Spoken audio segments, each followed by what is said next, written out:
Simphiwe Mlazi. Hi Simphiwe Sabona, welcome to Kakasi FM. Good morning. Yebo, sanibona ninjani? Siyaphila unjani wena? Siyaphila. Have you ever had a partner umndeni wakho ongawufuni kwakunjani? What was the reason bengamfuni vele upartner wakho? Yeah. Kuyimanje Hawu. mina ekhaya babafuna umama. Yindaba.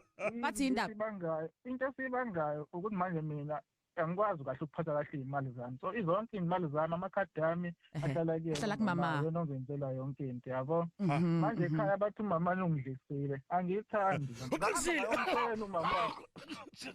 Wakhohlela manje Felix. Sorry. Hayibo.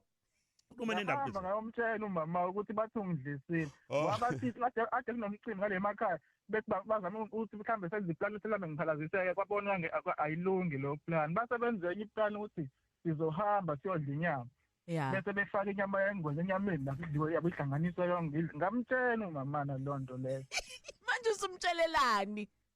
Angiyithandi lento abayikhulumayo, angiyithandi lokhu kwangempela. Kodwa bethu uqinisile bethaza odadewethu bethu makuthandwa bona bayajabulana. Kodwa uma kuyithina sobhuti baba sithandingani semizabantu zidlisile Bathi zengane. umama nongidli kanti ifuni ngempela. Yabona abamfuni lo. Bayaganga wesimphiwe.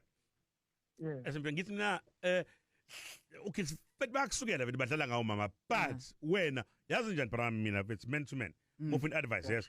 Besane wena Simphiwe uhambe uyophalaza yes ubakhombisa ukuthi Hayi Felix ngeke. ngisho ukuthi bethu mina ubakhombisa ukuthi bakubhedela. Go to my shop. Bese That's my uhambe shop. wena uyophalaza abagcwala ngawo bagcwalisela. Hawu. Aw. Hamba. Hawu Simphiwe, sikhuluma nawe uyahamba.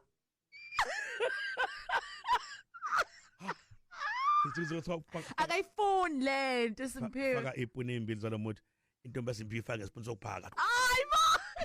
Isipuni sokuphaka. USimphiwe akayifuni lento ngomama akayifuni. Ha. Abele uhamba. Uthi imali ihlala kuyena. Ngapha Akwazi ukuphatha imali yena.